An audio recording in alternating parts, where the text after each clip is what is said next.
आणि विधानभवनाच्या परिसरामध्ये सध्या विशेष अधिवेशनाची तयारी सुरू झालेली आहे। राज्यामध्ये निवडणुकांचे निकाल आलेले आहेत आणि या निकालानंतर सत्ता स्थापनेच्या हालचालींना सध्या वेग आलेला आहे। पण मुख्यमंत्री पदावर नेमका कुणाचा दावा असणार, कोणत्या पक्षाचा आणि कोण मुख्यमंत्री होणार हे अजूनही ठरायचे। मंत्रिमंडळामध्ये कोणाकोणाला समाविष्ट केले जाणार याचीही यादी तयार व्हायची, पण सत्ता स्थापन झाल्यानंतर विशेष अधिवेशन बोलवावं लागतं, ज्यामध्ये सगळ्या नवनिर्वाचित आमदारांना शपथही दिली जाते।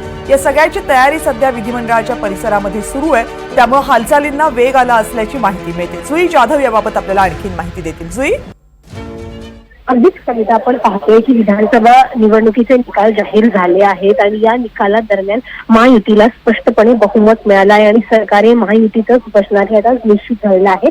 मात्र आधी त्यांना सरकार स्थापनेच्या वेळेला त्यांना बहुमत करावं लागणार आहे आणि त्यासाठी विधान भवनामध्ये विशेष अधिवेशन घेतलं जाणार आहे आणि या अधिवेशनाची तयारी आता सुरू झालेली आहे। विधान भवनामध्ये येत्या 2 दिवसांमध्ये अधिवेशन पार पडणार आहे आणि या अधिवेशनामध्ये बहुमत सिद्ध करून जे पुढचा शपथविधी सोहळा आहे तो देखील पार पडेल। त्यामुळे आता या संपूर्ण प्रक्रियेला जे शासकीय प्रक्रिया आहे त्या प्रक्रियेला सुरुवात झालेली आहे। कविता, या सगळ्या संदर्भात विधिमंडळाच्या अधिकाऱ्यांकडून काही माहिती देण्यात आलेली आहे का की ही तयारी नेमकी कसली आहे, किती दिवसांमध्ये सुरू होईल किंवा विधिमंडळाचं अधिवेशन कधीपर्यंत घेतलं जाऊ शकतं?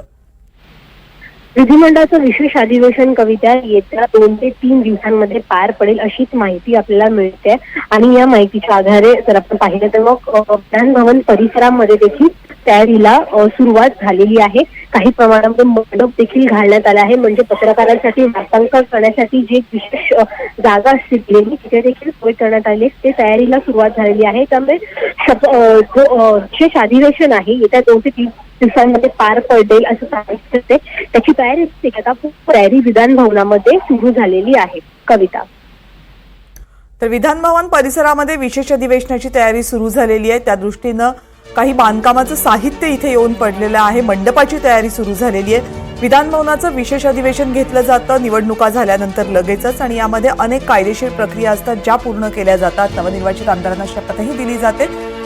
मात्र हे अधिवेशन नेमकं कधी होणार या संदर्भातली माहिती राजभवनातनं किंवा विधान भवनाच्या अधिकाऱ्यांकडून दिली जात नाहीये।